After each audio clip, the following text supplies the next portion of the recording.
fight? Did you know what you wanted to do? Yes, I'm very well prepared. I had a long time knowing that I was going to fight this opponent, and I'm very, very well prepared. As you know, the most prepared I've ever been. Every camp is more professional.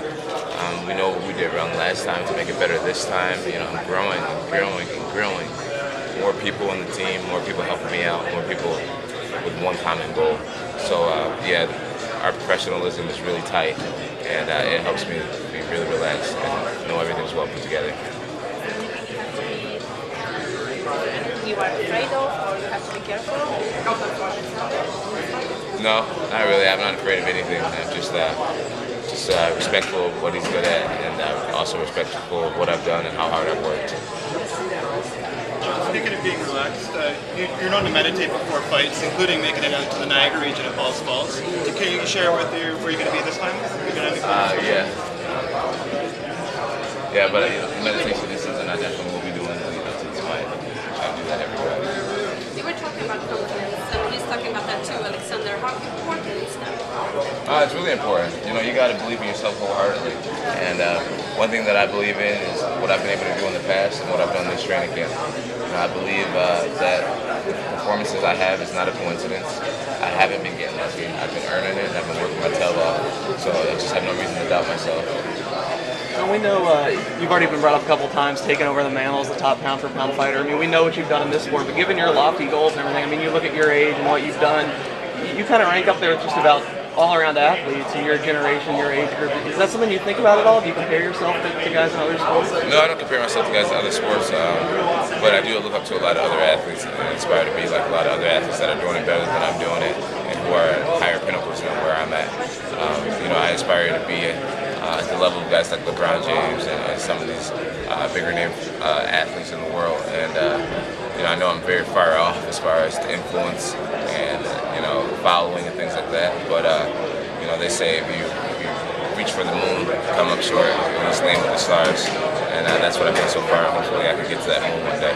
So when you talk about long-term goals, I mean, that is something in the back of your head.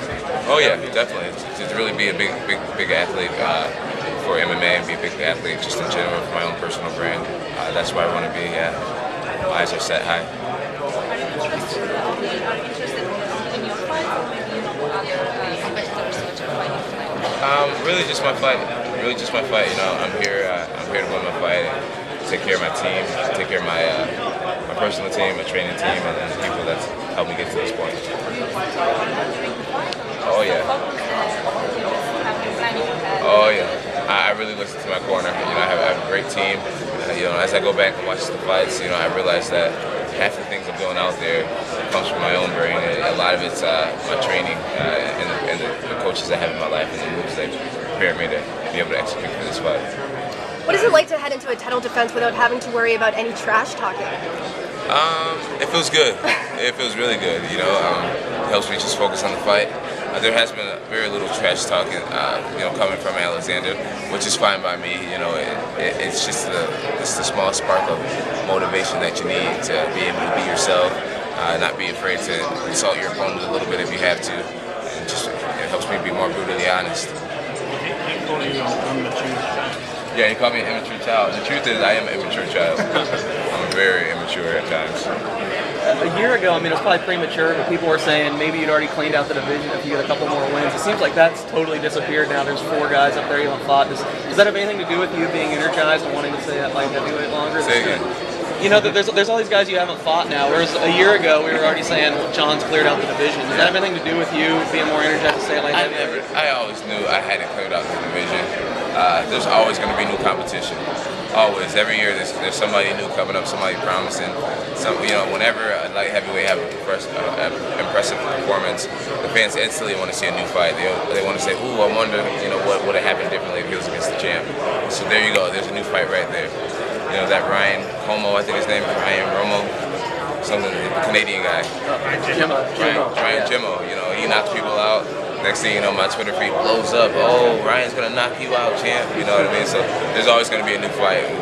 Whoever's doing good, whoever's creating the most hype, that's the #1 contender. That's how it works. Guys, I need to